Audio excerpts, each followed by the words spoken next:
How do you feel? The 3 members of Gambit Gaming should be the core of the team, and then I feel like today they might try to default more back to just playing like Gambit because they know that strategy works.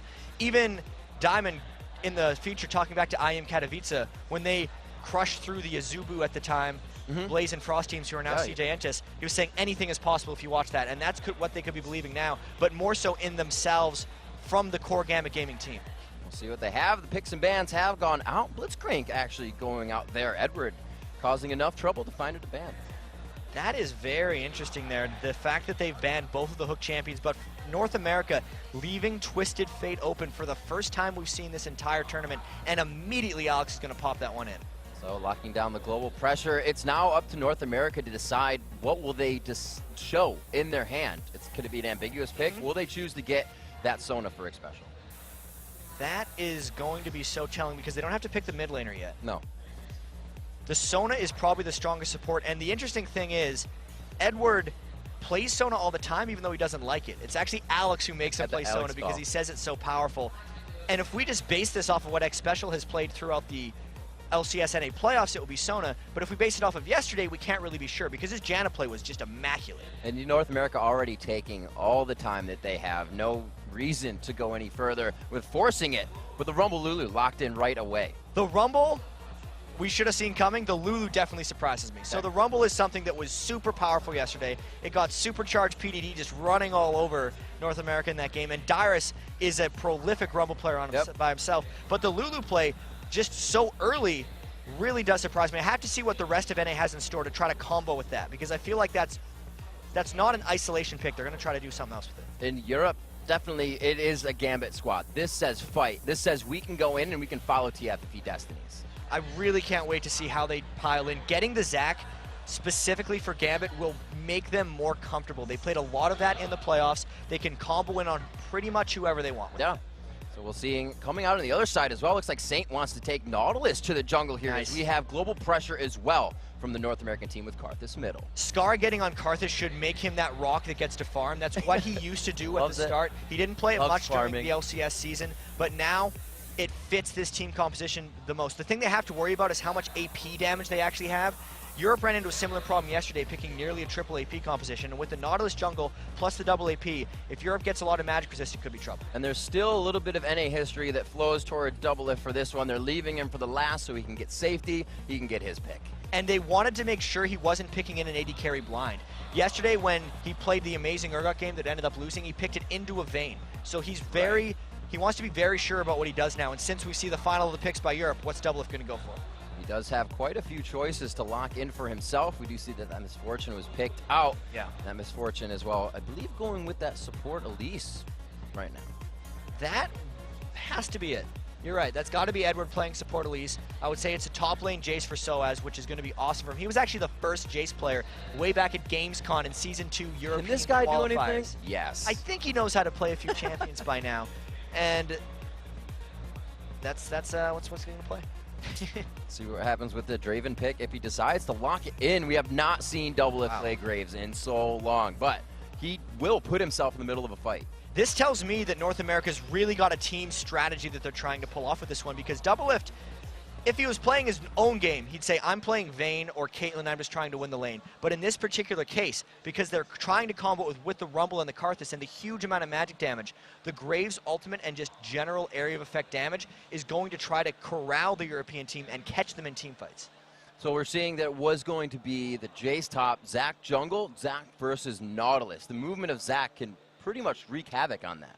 The movement of Zac here, we got a small delay. We have to do a quick remake of this one. So Zac versus Nautilus is actually a bit of a favor early game for Zac, I'd have to say. He can farm the jungle a bit more safely. Yeah. But if Nautilus gets going even the slightest bit, he is one of the safest junglers plus one of the greatest, I don't use this term that much, but snowballers early on. If he hits level 9 really quick, he does so much damage with that shield before it can get broken, and he can really take over a game. We've seen teams kind of forget to do that, break the shield. It was actually, I believe, one of the replays you did recently. I can't remember the game, but it is a huge factor, the little nuances in the game that make the fight go in a team's favor. Yeah, it's so hard to do with Nautilus when you're playing against him. You see this giant man that's chasing you down with an anchor, and you don't think that you have to do like 240 damage to him. To cut his damage down, damage output down Yeah. by about 2/3. And that's kind a of dot, nullifies too, threat. for the area. So it actually makes it even more important that when North America goes in, that Scar goes in with St. Vicious. Otherwise, St. Vicious is just going to lose his shield by accident because he's the only one to hit and not be able to pull off damage with his Nautilus. And I am very interested to see between these two teams what we're going to see. Will they decide to let the first few pitches fly and they'll kind of just go for wards and back off, or is there going to be heavy aggression? Not both of these mids, but if Scar doesn't grab that tier, he's going to want his blue. He's going to want to continuously farm. Like you said, he loves his CS. Based off what we know from Scar and Karthus play recently, the tier to Catalyst build is just what you do on Karthus. And Twisted Fate isn't necessarily someone who can punish the Karthus super early in lane. So for Alex Each as well, he's going to be able to farm up a fair bit, and there will be that if they don't do 2v1s in mid like we've seen a lot of. So we're just kind of guessing that won't happen. If they get to lane against each other, a lot of it's going to be about racing to level 6 and then seeing who can shove up the lane first so they're able to roam and affect the rest of the map. And yeah, like you say, Dignitas kind of one of the teams to switch it up, putting Scar in the long lane in the bottom, whether he's in Diana. You could do that with Karthus because that ult is globally present at 6. So if he's down there, it's not going to hurt. And we've seen a lot of actually casters just making their way into the side lanes. We saw Ryze top lane twice yesterday, and it completely dominated. And Shy was kind of crazy. Hotshot GG was one of the first top lane Karthuses, and people were just like, hey man, he did. What are you doing? Is that an accidental pick? No. That was for real. It definitely did not win and did not make it into the All-Star game, Nope. but it was kind of the start for at least North America of thinking, what type of champions can we now put in these lanes since we're seeing so many lane swaps? How much does it really matter? Well, how do they decide how that matters? Is it the pressure from the jungler coming out? Because in this tournament, that's what's happening. They're focusing junglers. It kind of changes with tournaments. So much of it is, in my opinion, game-specific for what exactly you're wanting to do and who do you try to focus down. When you try to put a Karthus in the side lane, that's just, at least for COG, trying to accumulate extra threat, but without having to pay for it. Because if you're putting the Karthus in the mid lane, that's really the easiest lane in the game to farm in. But they wanted to put another mid laner in there that was weaker in a 1v2. So it's just really dependent on your composition, really dependent on exactly what's playing against you. If there was a kill lane against a Karthus, he's just suicide in that bottom lane, which is actually what ended up happening to Hotshot way back in the LCS season. And you know what's really interesting about these? You kind of think like, all right, what's the next point? Which one of these guys isn't that good in a 2v1 or in the swap lane? And you're like, damn, actually they're all stars. So even more super excited to see this match get underway because it is going to be these guys playing at the top of the level, whether Dyrus is in the 2v1 or not. They're the all-stars for this matchup in the region. Yeah, I could not believe that pan shot we just saw either. It's crazy to believe we're absolutely in here. And to get back to that point, both Soaz and Dyrus were probably arguably the best 1v2 laners in their region. TSM, at least at the start of the season, were the team to do the early tower dives almost every single time. Just stand there and watch you at your turret. It was menacing. And whereas Fnatic was someone who just roamed around everywhere, and Soaz was off and off on his own, trying to combo with Xpeke to really make plays happen. Both of those guys are very used to having really the whole enemy team just on their back and trying to take on the world. So against each other, they both should be very ready for this. You know what's interesting is we saw the top laner video just a little bit ago, and it's completely different for everyone. If you know you're one top laner that can carry you through, that's what you can do in fight. If you're Stanley, you know Dyrus, you just do good in your lane, and then you'll be all right for the late game kind of thing. I thought the biggest difference in that video was when Dyrus talked to when Shy spoke. Because Dyrus said, if you fall behind in a lot of top lanes, sometimes you're just done. Yeah. Whereas Shy said, which is a lot, it's true, because you can see the way Dyrus is coming from. We're saying, if you're against an equally skilled opponent and they see you're behind, they're going to punish you. Exactly. But then what Shy said is, you have to keep a mindset perfect, even if you start falling behind. Because even though you want to credit your opponents, you can never give them the game. You can't just say, okay, I lost my lane, I'm going to be able to get it go through. I think, and since Dyrus looks up to these guys a lot of times and measures himself against that, even though it probably didn't come across in that video, that is somewhat how he plays. And we've heard quite a few of these guys give credit to each other from the positions, from learning where they came from. We'll have to see as we get this match underway. Our first best of 3 here on day 2. EU LCS All-Stars versus the North American LCS All-Stars. Scar got some successful scouting down into that bottom lane brush, making sure Yellow Pete couldn't make it in there. He strutted his way into that brush really quickly to actually give Europe a little bit of a positional advantage level 1. We'll have to see what they continue to do. They are definitely not leaving a line of scrimmage. They are making this a face and body of scrimmage as they continuously push into that Wraith area. They want this ward down very, very much so. And I cannot really say I'm going to see a huge amount of action here since the wards have been placed in fairly good approach paths. The only potential would have been a delayed invade by maybe Yellow Pete and Edward, but I feel like that's pretty unlikely.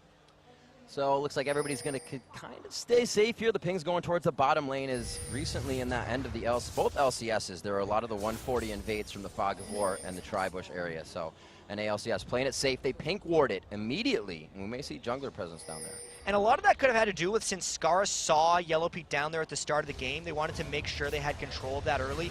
It could also mean that Doublelift and Xpecial really want to make sure they don't get ganked in that lane by getting some early pink ward control. See what they do. Alex looking to stay on the side here, make sure that nothing goes too awry for these guys taking their blue buff. And we start the lanes. We do see the AD carry support mid. Doublelift and Xpecial will set up there, and they do actually send Skarra to the bottom. Well, there's the... Sorry about that. There's the 1v2 Karthus that we've been talking about all this time. Yep. Let's see if the aggression from the Edward and Yellow Pete lane can make him pay for that. That is a very scary lane. If Edward lands one cocoon onto Skarra and Skarra's not sat on top of his turret, even if he is sat on top of his turret, there's a chance he's just dead right from that. You know, as Freaks likes to say, these guys are definitely a press our team. Absolutely. With Dyrus, Karthus ultimate, or yeah, Dyrus ultimate, Rumble ultimate, and Karthus ultimate. These guys are level 6 and go. St. Vicious bring it up his blue buff here. We'll have to see if we get any engagements from the junglers. It's still very early. Alex taking some pressure in mid. And looks like NA's trying to shut down Alex. They have done this a lot also in North America, because if you're playing against a Scar or Reginald, a lot of times you do like to try to shut them down in games as well. And we saw Korea do this very well, getting down Alex. Plus, when you're in mid lane, it allows you to apply pressure to the jungler as well. So they're trying to get Alex and Diamond shut down at once. Nice steal there. And you know, as we talk back to previous tournaments, it was really Gambit to start the mid to everywhere roam. They didn't have 2 mid, but they did it with the Janna. And now NA really pulling them, giving some of their own medicine right off the bat.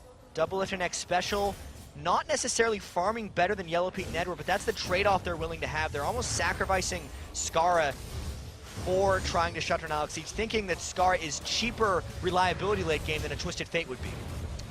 That push, action, very aggressive. Skarra trying to clear his wave out. No help's going to come from Saint just yet. Junglers still biting to their jungles. Zach in lane behind Alex Siege, but it does not look like they're going to engage. Everybody's pretty much, like we said, top-notch play all around. There is a bit of a gold lead in favor of EU, though, with that CS. Looks like the first gank of the game might be by St. Vicious up top. Soaz went a little aggressive there. Saint would have to go right away if he wants to try to catch Soaz, though. There's no bush, or there's no ward, but it's in the Tri-Bush, so they are going to be able to get this. He gets the anchor toss down. The crowd control after. Both flashes come in. The harpoon hits. It may be first blood. The hit goes to Saint. The support, the assist to Dyrus. Blind hooking into that wall and catching Soaz was a risk worthy of taking. That really was what secured them that kill, because then after the flash, they could just follow and continually apply that red buff slow. So a great start for St. Vicious and North America. You know, Jet, you said Nautilus is one of those guys, if he gets a kill, he can really get going. Rumble, we saw PDD do it one after the other. It's now in Dyrus' hands. We'll see if EU can shut that down. Especially since Diamond got shut down a little bit by the 2-person lane in the mid. Unless he makes a play fairly soon, they could really be struggling with Dyrus in this lane. So Dyrus looking to just flame spit down the rest of that lane, get himself back and get some purchases down. Alex Ish doing what he can to keep them off the turret, but not too much pressure. Doublelift trying to get the shots down, but they haven't done too much damage there. Yeah, the main focus of them in the mid lane was not necessarily to push down the turrets, so it seems, but to invade the jungle and just get control of the map. The thing they're going to have to worry about here is if Skarra can't hold his bottom lane turret, as well as Alex is holding this one, because we could get a turret discrepancy and essentially get rid of the advantage North America gained with that first blood gank. See what they can continuously do with that pressure in mid. They don't have any wards or any wards more to put down, so it looks like with the 2 in their face, they still stay with 1 pink ward to their bottom side. Looking pretty safe there. I mean, they just saw Zach. Yeah, so they right. know they're pretty much safe. Diamond has no buffs as well, so a gank is a very low success rate if they try to chase him down. And they also have the added bonus of having a little St. Vicious there, taking away some jungle. Oh, just on the other side of the wall, if he knew, only if. And looks like they are, once again, going to take up that jungle, and they were giving Alex harassment as well. He wanted to back, but with the waves being pushed so much, he had to stay for the bit of experience there. Finally going back now, the tier in the hands of Jace. Alex picking up that ring for himself. Looks like we will get it started. Saint picking up the mobility boots already. And look out, Diamond Saint next special camping in a brush. This will be slow. Down, they may be able to take him out. He's waiting for the shot. All the crowd control has been used. He hits up the slow. Oh, he gets into a bunny. That's not going to work for you. It's actually a dragon, but you're still not going to get away. Timely polymorph by X Special there, making sure he could not charge up the elastic slingshot on Zach, but he still did have the flash. That is more shutdown on Diamond, though, so they are definitely seeming to target the middle area of the map, trying to combo Alex and Diamond out early in this game. If you're not afraid of what's destinying in, it's not really that much of a threat. Not yet. Right before that level 6, 25 CS to 24 there in mid. It's a super low CS game, except for the 80 carries. They're all half behind them. Yeah, because we have to consider that in the top lane, Dyrus and Soaz have been battling it out, plus the gank. And Soaz was winning that lane pretty hard before, so that's why it's a bit low. And then Skara in a 1v2 is not going to be able to farm, plus all the pressure North America has been trying to put on the jungle is sucking Alex away back and forth. So with all that happening, Europe is winning the farm game because it's 8.9 to 8.8K, even though they're down first blood. And, you know, Kobe said it before, what's the best way to stop that snowball is keep warding. Wards to the top of Alex, 2 wards over to the Dragon, and still 1 for the top lane. So these guys do not want any more of this pressure to go awry. And it's interesting that both of the supports have actually went for the health crystal as well instead of going for, I'm foolish, they're going for an early sightstone. It builds out of a health crystal. But they're going to be going for that war control real early. So let's see Diamond getting hit up a little bit more. Does still have his passive from getting out of the last fight. Looks like the blue buff is pressured though. So this is NA trying to really push EU around. And Saint's going to be hitting his power point. Level 5 through 9 is really when Nautilus sees his absolute peak. He's got a great start here. And with that booster, they're definitely trying to keep Diamond and Alex down.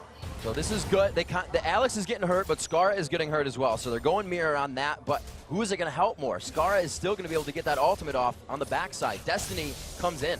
It's too hard to tell at this point. It really depends on if Alex can get any control of his lane so he can roam around. If Doublelift and X Special keep up this type of pressure, Alex won't be able to move elsewhere. But we have to keep pointing out that due to the Twisted Fate passive and due to the amazing farming of Europe, they're actually dead even in gold and potentially taking a lead, since I don't think Scar's making it back to this turret. This turret may go down. We see Yellow Pete putting a few shots on it, but he's not focusing it with every auto attack. He's kind of just backed off here. They may want to, yeah, they are going to get it. They are definitely making sure to secure this turret, but they wanted the turret to kill as many minions as possible safely without them losing it, because they want to deny Scar as much farm as possible. So Saint did get that previous blue buff we saw. This one goes to Skara, a level 6 on Karthus, and we're seeing a lot of level 6s around as well. Alex Ish now 7. The buy is coming in as we check out some inventories here. 9 minutes into the game. BF swords for the 80 carries. Not too much around. Tiers getting stacked, just normal buys, no core items. Yeah, and I wonder if the 80 carries are going to be fighting each other real soon, because they obviously both went for pretty high combat ability. Doublelift, I believe, shopped earlier than Yellow Pete here, so he's actually sitting on 800 gold, whereas Yellow Pete's sitting on pretty much nothing. Since North America got almost no damage early on that mid turret, this could end up hurting them, because as far as actual turret pressure, they're very low. See how they decide to play the Saint again, putting pressure towards the top lane. We have seen the 80 carry support now move mid for Europe. We'll see a little bit of that pressure if they can hold it off. And I think St. Fitch is just trying to get this other kill on Soaz. He's level 6 now. Very difficult for Soaz to escape. Oh, he dodges one, gets the depth charge on him. That's the crowd control after. They're going to follow up. Now it's Dyrus' kill coming in this time. And North America does have to get out of there because, okay, Gambit Gaming was thinking of coming up, but they decided to deny. Another time the gank by St. Fitch, just walking up at just the right time, using those early kills to get the boots of mobility and trying to take the game over at this point. He's got to go in a lot more places, though, to get this one going, since he hasn't actually shut down the farm, aside from the 2 successful ganks. And Jat, this is quite reminiscent of North America versus the China LPL squad.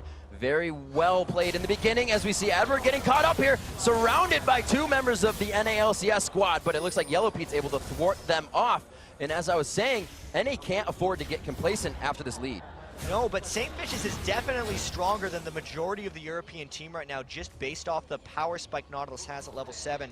He's got to make something count here, because in the game against China, when he got off to that amazing start on Volibear, I think he had 4 to 6 kills. They could not hold it through to the end because he was the sole person in a lot of those fights, and he was just getting focused down and killed. But the same problem might happen this time if Skara doesn't get farmed up enough to go in with him, because then all of his farm on Nautilus is going to be for naught. Didn't mean to do that because he just can't make it. He will lose his shield and not do damage. we'll have to see what they decide to pressure. It's now 11 minutes into the game. There's still Dragon Wards going down, but we haven't really seen the dance. There's just been too much movement and too much chaos caused by the North American LCS team. Europe acting on it, though. Like I said, they're continuously warding. Zach Diamond picking up that Golem Spirit, sticking with Saint, even though a kill and assist behind. I really want to see how the Saint Vicious game develops, since he's going for what looks like the same item that Diamond has just completed. That means no auras for the most part early on, and they're probably not worried about it yet because Alex, each magic damage that you want the Aegis Aura for just isn't made it there yet since they're keeping him down so well. A little bit of help to Alex here in mid, and finally it looks like they will get some pressure on the Dragon. Soaz has come down from the top lane, but still the pink wards in a lot here on the Dragon for NA. And Dragon fights at this stage of the game against Rumble are very dangerous. Europe will have to play this carefully and maybe get the Dragon on early or catch the fight before they can get cut off by an equalizer. The placement of Dyrus' equalizer, if this fight happens, is going to be so incredibly key. And this just looks like one of those fights the All-Stars have been talking about. Everybody's there, nobody has to say anything, and the engagement happens. Diamond goes in with Let's Bounce, but the Zac attack is pushed away. The anchor toss onto Soaz. They lock him down. The Rumble, or the equalizer is right in the middle. Scar is trying to defile everything in his path. Still has the ultimate to utilize at the end of the fight. And Yellow Pete is taking tags from the Skittles. It's the Requiem coming down. Diamond is going to get hit up into the blobs. Can Edward help him out? It's Alex on the backside. He's exhausted and he goes down. Saint picks up another kill. Eyes onto the blobs, and it looks like Diamond will not make it out alive. So that is 4 kills for North America in that Dragon fight. We knew how dangerous it was to fight a Dragon against Rumble Karthus at this stage of the game. What an amazing team fight victory for North America. But after this Riv, they're only up 1,000 gold despite how dominating they seem to be winning. It's been a great game for a lot of the EU members in CS-wise. Like we said, it's a low game in CS, but you mentioned the TF passive, keeping them in. They got that turret in the bottom lane, helping with the global gold. With such an engagement like that, it's crazy to think the gold is still this close. 6-1 as well in kills as we crest 13 minutes. And our first Dragon didn't even really fall. Did it go down? Yeah, it didn't even go down. So that means they could just go back and have that fight all over again. You got to question how willing Fnatic would be to go into that again, because North America is going to be high on confidence. There they go for Soaz. One after the other, the anchor tosses come in. Will they be able to lock it down? The crowd control is there. Zach Diamond comes in. You got to remember, the passive is down. Dyrus picks up 1 kill onto Soaz. Looks like they have a good control of this fight. Alex pushed out up top, and NA just kind of messing around with EU right now. The wards are down, so full vision for both teams. Saint hits another anchor toss. They polymorph him. The last hit from Skittle of Skara, and it looks like the Dragon may finally be theirs. And you talked about North America having that press R composition. They did not even have their ultimates for that fight, and they won that in a skirmish battle. Normally, Jace and Elise, since they are both form swappers and do not have true ultimates, thrive in skirmish situations. So the fact that they lost that second fight so badly is not a good sign for the rest of the game. North America is on the fast lane right now. 14 minutes in, 8-1. But Europe, with that fight squad, they could still come back. It's very much what Gambit Gaming is well known for, Soaz as well, being a fighter on this team. And then they called it the supercharged Gambit, and we'll have to see what they can do. It's still very early. And as far as being a supercharged Gambit, I think this is the point where the European team needs to actually channel a bit of Fnatic and start scattering and confusing the North American team while avoiding team fights. That's what Soaz and Xpeke did so well during the season. Oftentimes when Xpeke was on Twisted Fate, they can't take team fights. They have shown twice now that they will lose those team fights, so they need to find skirmishes, they need to pressure the map, and they need to take the right fights that don't have everyone involved. Still a super low minion kill score game, and nobody really finishing a huge core item yet but the junglers. The AD carries, like I said, they were farming their faces off. Do finally have their bloodthirsters. Doublelift with the boots as well, already going for attack speed. And in that super low farm game, you can see Doublelift is the only one who's farming, and he is on an amazing clip. 150 pretty much. Yeah. 15 minutes into the game on Graves. He's the one channeling the farm. He was the probably top performer along with Xpecial for North America yesterday, and they seem to be doing it yet again against a fearsome European squad. 600 gold up on his adversary here in this matchup, as well as 1-0-3 to a 0-2-1. Looking very good for North America here in the middle crest of the game, or 15 minutes we should say, not the mid yet. But it is a small gold lead. We see what Europe can do in these big fights. Diamond is on the wing. Saint could have gone in at a bad time. There's the Destiny coming in. The yellow card just in range, and it looks like they will be able to get a bit of damage down, but they may be able to walk out of this one. We talked about how tanky Nautilus can get. Will they finalize it? And they do. EU LA LCS All-Stars find themselves the kills they need. Really good job of finding a fight where they had the numbers advantage and just capitalizing on it for North America. That was really, imagine Alex Itch being Xpeke there. He comboed with Soaz and they made a play. That is what Europe will need to continue to do while Yellow Pete farms up slowly. Watch for Alex and Soaz to try to team up and take fights against lesser people. Really one of the best kills they could have had as well. A shutdown onto St. Vicious. The gold still hopping into NA's favor. However, we'll still have to see and watch how that flows. Yellow Pete trying to hold off Scarra in the bottom lane. Alex still just trying to clear these minions out in mid, so they do have the chance to leave lane and pressure other things. And Scarra is finally starting to catch up as well as Alex. The laning phase was a little bit dissolved because you've had dragon fights. The turrets still haven't went down, but you can just see by the flow of farming, it's much easier for the guys. They're no longer trapped into 2v1 lanes. Scarra's obviously going for that tier to Roa to Seraph's Embrace build on Karthus, and we actually did see way back in one of those team fights more of the North American plan with that early Lulu pick. They're actually wanting to Lulu wall either Scarra so they can keep him in range for his Defile and people can't run away, or obviously just St. Vicious if he's the first one in, but that'll be a very good synergy, and it means that Scarra needs to continue to focus his farm. Otherwise, it's no good keeping someone around Karthus if he's not doing damage. Doublelift taking a walk down the river. Looks like the AD carries are going to face off against each other. And we kind of see both teams saying, we're strong, or they consider each other strong. Because the wards, they're not going deep anymore. They're just on the entrance. They want to know if they're in or out, and they just want to play it safe for now. And that seems like the thing they need to do until they can bide their time to find the right fights. We know how the dragon fights already went in this game. A few more wards being placed down. Still nothing deep, as we said, but it's not going to be deep. The turrets haven't been taken down yet. It's all about the roaming and stopping people from really getting to a late game phase. They've tried to do it on Alex in mid. He's gone straight for the Lich Bane on Twisted Fate. That's quite an interesting choice. I wonder if he's went with any AP. He's already got 140 AP just with the Lich Bane and a couple Thorns rings, so definitely trying to proc that, maybe extra turret pushing, because they realize that North America doesn't have really any focus on trying to get that going to the stage in the game, and if Europe can catch up by map pressure and turrets, then they're going to take that if it avoids fighting.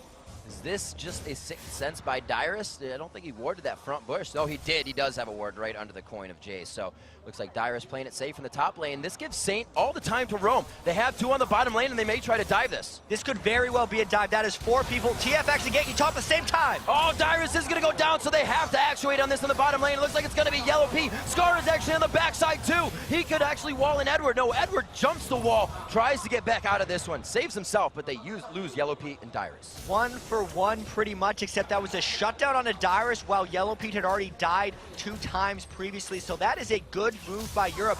Once again, they avoided the big fight and got the skirmish that is more in their favor. You know, Jat, you said it. There's the Lich Bane buy. Probably the turret pushing. They finally take down the top one after it was straight focus with Destiny on that core buy.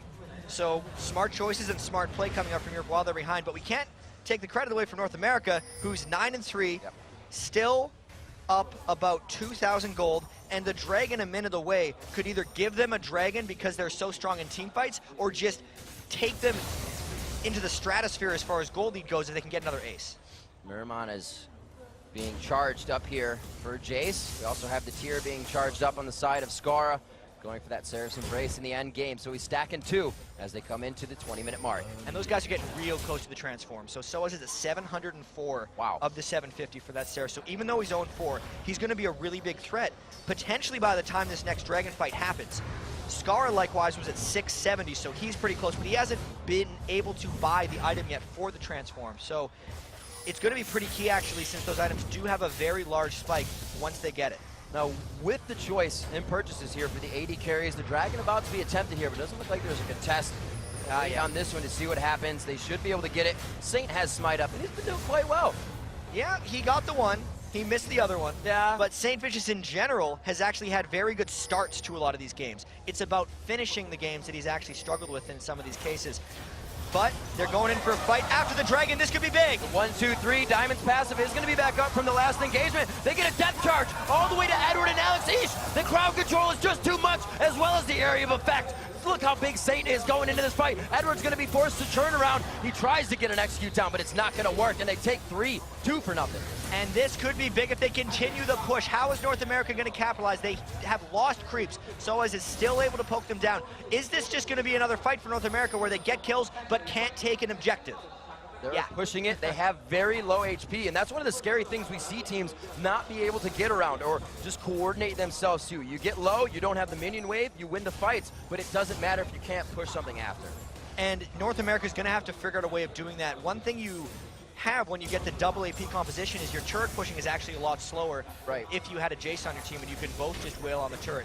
Since Rumble's melee and Karthus' auto attack is actually pretty bad, that won't be big. But Doublelift with a lot of items just chasing down Diamond. Forcing the flash on Diamond. Does he decide to go in? He's got the blue buff. He hits the passive. He may be able to lifesteal. Oh, this could be bad news, Bears. Doublelift gets the exhaust down. Oh my gosh, the Requiem comes in. He doesn't have enough for collateral damage. He gets the first kill. You are not going to slingshot in, and he holds himself back. Doublelift actually came very close to getting his team a double kill there, and this is now North America's time to take the objectives because people are down, their AD carry is wailing on a turret, and the rest of the team is pushing mid. This is perfect push by North America. It just got bolstered in the top lane. They had a kill for Jace, Diamond, and Alex. Then they went ahead and shut that down after their reactionary in every one of their moves. And since they know the Twisted Fate ultimate is down, plus he's dead, it's going to be a very long time until Alex can actually aid an extra fight, which means this push for North America can continue. Oh, there's the poke though. We got Soaz getting a bit of that Muramana damage in now with the Brutalizer. They're going to have to be careful on these engagements because they've gone for a lot of damage, but you see Saint so far ahead, Bulwark already. I just got distracted by Doublelift's 250 minion kills because he has those at 22 minutes right now after getting a whole bunch of kills in that top lane. That is an absurd number on Graves at this stage in the game. 9,000 gold. He is 2.3k above Yellowpete at this point. He has just picked up a Phantom Dancer and a pickaxe, very well on his way to Last Whisper. So North America's one weakness of this team comp was the fact that Doublelift was their only AD damage, but he is farming so much and they're giving so much farm to him, they're trying to bypass that. And you see that Yellowpete is actually still the way Miss Fortune is played, but really building utility, not going for the attack speed, going straight Last Whisper after that Bloodthirster. And that's actually not that uncommon of a build for Miss Fortune, so he's doing the best with the gold that he has. The Black Cleaver might actually be the next item he wants, unless he decided to go for a Phantom Dancer if he's really worried about individuals diving him, but that's not the case with this double AP team. And we got a 23-minute Baron going on here. It is going to be Diamond just waiting in the wing. And North America messed up their last game by going for this and getting it stolen, but there it is while the split push happens. They had enough wards. They've been controlling the game. Alex, like you said, the Lich Bane trying to push down the turret still. They are focusing on pressing advantages while losing a few as well. And if they get that turret, it's still going to be 3 turrets to 3 for Europe, but they seem to have lost all hope of winning team fights. And as soon as Doublelift starts chasing down and beating up Soaz plus Alex each, it will be trouble for the rest of Europe. They need to wait as long as possible as actually Alex TPs to safety.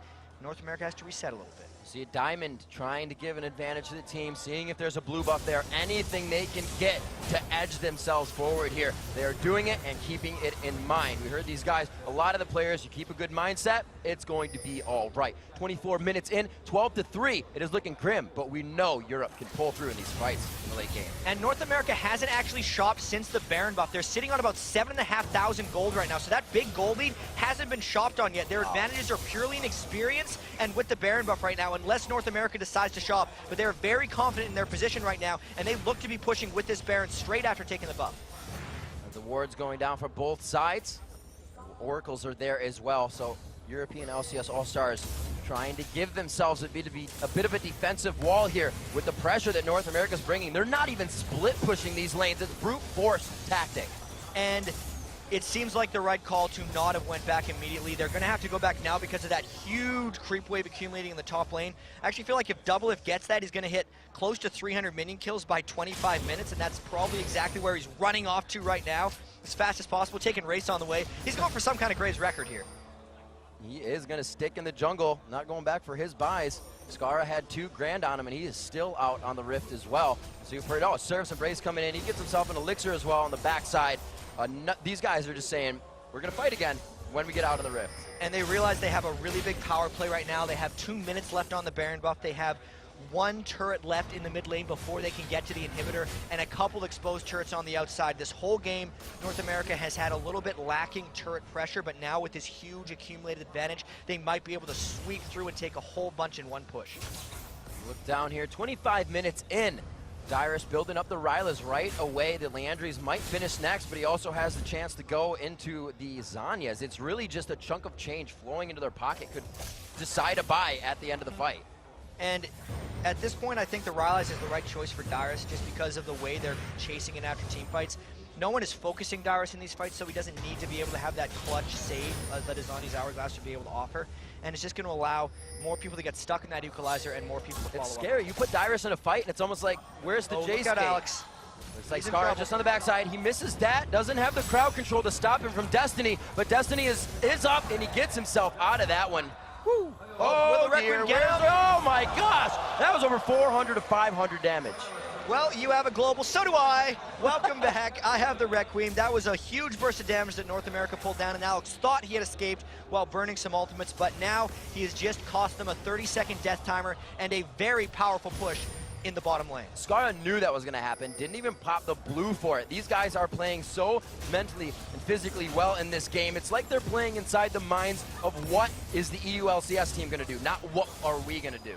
And keep in mind here, the last place team in this tournament, which will be the loser of this game, will not get a bye in the World Finals here. So these games really matter for these two teams since they want a better chance for the top-seeded team to make it through. See what they can do, pressuring the first inhibitor turret of the game. North America chooses to go in. There's Diamond going in with the Zac attack. It is a huge shred from Bullet Time, but it's Saint wanting to go back in. The HPs are low for both teams. Saint takes a turret shot and goes down first. It's going to be all onto Dyrus, and then they're still going into the fight. Expresso gets hit up with a shock blast right through the gate, and a double kill coming in for Soaz. And I gotta say, North America just was not cohesive in that push. Skara got caught out a little bit at the start, and then instead of either all going in or all going out, they got caught in that murky midway and just got punished by the persistent poke from Soaz and Alex. Plus, they took a lot of damage from Yellow Pete's Bullet Time before any of that started. That was not a good fight for them. And at 27 minutes, you usually do not see the 1v1 for an AD carry at Dragon, but they have the capacity to do so. The map control, it's going to be 5-3 in turrets, 45,000 to 37,000, and 13 to 6. Now, this is very reminiscent of what they did versus the Chinese LPL squad. We'll see if they can carry this through.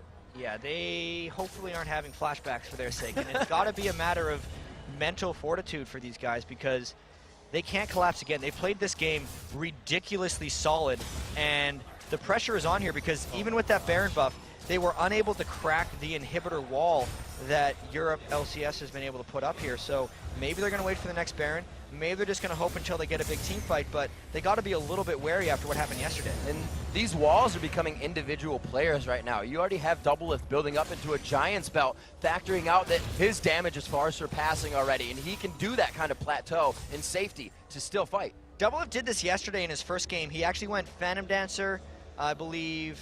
It was either Phantom Dancer Bloodthirst or Phantom Dancer Infinity, straight into like a Frozen Mallet. Yeah, the Frozen Mallet. So he actually needs to be careful he doesn't transition to defense too soon because we know that North America is lacking in attack damage, and since he's went for the defense early here, there will be a point where North America will be lacking in attack damage since they have essentially a triple AP team across the rest of their lineup. 2-0-7 Doublelift. You see how much damage these guys do to the turrets, and it's really not able to be answered just yet by the European LCS All-Stars. They have the items to engage that fight. We saw how much damage North America took at that turret engagement. The Black Cleaver, the Last Whisper, is there to shred everything North America's bringing to the table. So the Europeans are putting everything in their pocket they need for these engagements. And North America is putting all the pennies in Doublelift too, because 336 minion kills. You have to keep in mind, it's not because Skara and Dyrus haven't been farming well, it's because they're giving the farm to Doublelift. Anytime they're pushed up in a lane and a wave comes through, they give all 6 to Doublelift. That's why he's got 12.8 thousand gold right now and 2,200 in the bank. He's gonna have to really perform in these team fights since they've given him so many resources throughout the game. He is basically 3,000 gold ahead of everybody in the game right now. Finishing the Frozen Mallet like it was on sale. 30 minutes into this one, it is looking like a game one for North America, but it is not yet over. We know Europe can hold this one out, and we know they know how to guard that base. And Alex has taken down a couple chip shots to that bottom lane. only one turret between him and the inhibitor while North America tries to poke around this Baron. North America's going to want to initiate fast. Diamond gets hit there. The ward control is going to allow them to engage this. Let's Bounce is out of the fight. There's actually a misfortune with Alex Each, so unless North America gets this Baron down super fast, that inhibitor's going down. This is going to be very big. That attack speed isn't there. They got to yet worry for about the steal, too. They are going for it. The steal is not, could be there for the Elastic Slingshot. It does not come in. The turret goes down. They're still just waiting on the outside. Will he decide to go in? Oh, they get the transformation of the Polymorph onto him. It's going to be Doublelift picking up the Baron. They're still on the inhibitor. It looks like they're going for Nexus turrets in the base right now. The pip showing you the damage, and it looks like they're going to be able to take out Diamond. But they're losing their base. They got to get back. They could lose the base here. Oh my God. They are going to go for the next Nexus turret. It may go down. They take down one. It's going to be Scar coming back. Here comes Red Requiem keeps him in. The Nexus is down to half health. Do they have enough damage to take it down? Oh my gosh, they get back just in time to save it. The Lich Bane is such a huge factor in this game right now. Wow, Riv, is all I can say after that one. They barely made it back in time, but that is a huge detriment to North America. What a power play by Europe, forcing them into that decision. And North America almost with another throw at Baron like we saw against the Chinese team. They may not be able to come back from that because that back door is consistently open. They cannot rebuild that in any way. Even if the inhibitor respawns, that's not for another 5 minutes.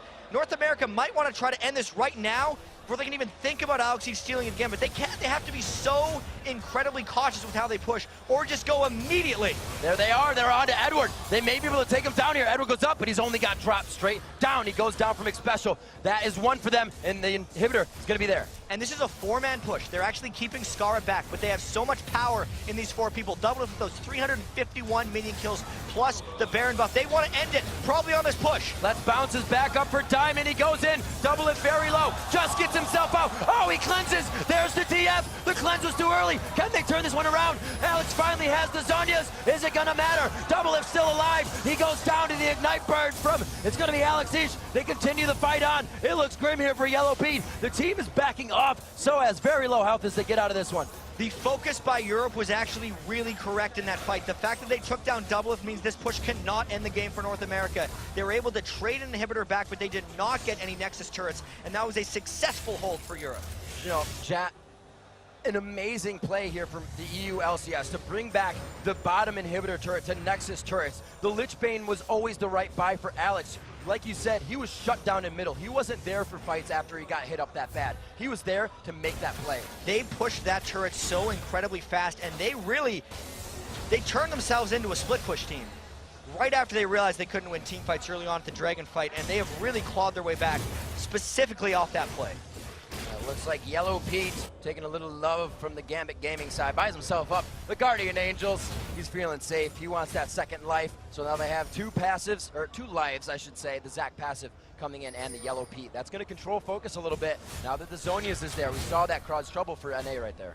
And it's all a matter of Europe avoiding North America as a unit. If EU actually faces NA in a full-on 5v5 fight, they probably lose the game. So I don't think we're going to see that in any capacity. It's all about Alex keeping pressure towards the bottom lane where he has that exposed inhibitor and no turrets defending the Nexus. And it's so tricky for North America to keep their own side of the map warded and make sure that TF can't pull anything tricky, because with that Lich Bane, that Nexus will go down so fast. A little bit of a lull. We're going to take this for granted here. Yeah. 34 minutes in. Going to be a Dragon coming in for the Europeans when this is Doublelift's 1v1 Dragon. That's how much pressure they had. Doublelift was there by himself. It's now Europe's, and so is that side of the map. They have it back. They are starting to regain so much control, and they have, like you said, 8,000 gold down, a backdoor to always go into. Not very common. Such a miraculous play to make that happen, and it's completely hamstrung where North America is able to go here.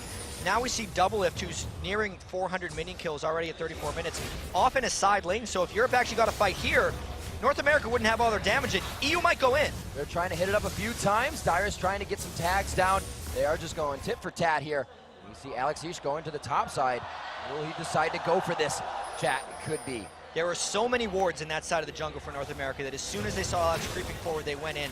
And the fact that there was Graves in the bottom lane, while Europe could have had a 5v4 fight, they didn't take it, tells me their focus is about backdooring. But Saint might catch Alex! He locks him down. Oh my gosh, they are going to use absolutely everything. He gets hit up the depth charge. The bullet time goes right across, but is it enough? EU, LCS trying to get the damage down here. Edwards on the backside. Yellow Pete is in the front right now, getting all the damage down to him. Guardian Angels goes down. Scar is still actually alive on this one. The Seraphs Embrace keeping him healthy, and it looks like they're going to be able to push through on that one. But look at Soaz. Soaz is going for the Nexus. He did not die to the Karthus. Can NA get back in time? Does he have the damage? And Ramon is there. There's the W. He's trying to get the shots out. Oh, they're going to come back. He's going to go down to minions. There's Dyrus picking up the kill as well. It's so close to these football teams. And now Doublelift, while he was split pushing, did not come to the team fight. His rally flag in the bottom lane was correct this time, and maybe he can get the Nexus turrets. Deja vu Doublelift. We've seen it before. He's not against the Rise this time, but it looks like he's going to keep safe for this moment. Edward just in his face. He knows he can orb walk this one. Oh my gosh, missing the repel burst on collateral damage. A little of it ticking on, but it looks like they're going to be able to finalize that kill, and he's going to have himself a turret and maybe a death here. Alex Siege spawns right now. There's 10 seconds left on Diamond and 7 on Yellow Pete, but all of North America is here. Sanscara, they might go for the win here. Locking up Alex there. It's going to be Doublelift only focusing on the Nexus turret, and the Nexus, North America getting backdoored, but they go right through the front door, and they bring it back to the European LCS All-Stars to go to a game 2. That was such an incredible game. You can see the stress actually on the North American faces after that one, because boy, did they ever have that game in hand. And you can just hear the chatter in this arena as everyone has to talk after that game. You know what, chat? The community said 53-47. That was about it.